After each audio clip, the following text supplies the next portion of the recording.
Be news کے ساتھ میں ہوں ثاقب علی۔ اس وقت ہم موجود ہیں مظفر آباد ربانی کے مقام پر، جہاں یکجہتی کشمیر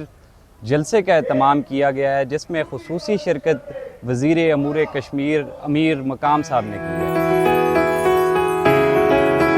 اس مشکل کی گھڑی میں پوری قوم آپ کے ساتھ ہے، پورے پاکستان کے 25 کروڑ عوام آپ کے ساتھ ہے، پوری فیڈرل گورنمنٹ آپ کے ساتھ ہے۔ میں فوج پاکستان کو یقین دلاتا ہوں، پاکستان کے عوام کو یقین دلاتا ہوں کہ اگر وہ گھڑی آئی تو اللہ کے فضل و کرم سے آزاد کشمیر کے لوگ اپنی افواج کی پشت پر کھڑے ہوں گے، اور ہمیں امید ہے، ہمیں کامل یقین ہے کہ 25 کروڑ عوام بھی ہماری پشت پر کھڑے ہوں گے۔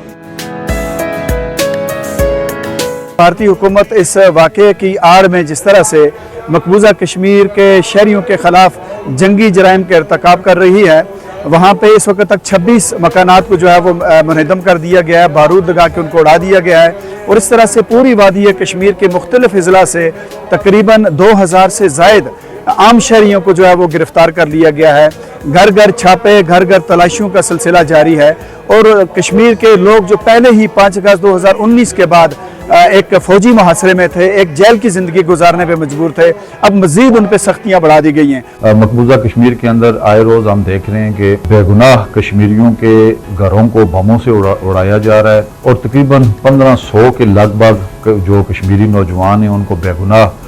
گرفتار کیا گیا ہے۔ وہاں پہ جو مسلمان کمیونٹی ہے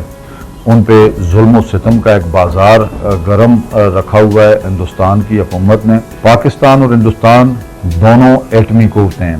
اور یقیناً یہ لڑائی جب آگے بڑھے گی تو کسی کا کچھ بھی نہیں بچے گا۔ عالمی دنیا کو چاہیے کہ وہ انٹرفیئر کرے، اور کشمیری جو ہیں ان کا جو 70 سال سے مطالبہ ہے حق خود ارادیت کا، وہ انہیں دیا جائے تاکہ وہ اپنے مستقبل کا فیصلہ کر سکیں۔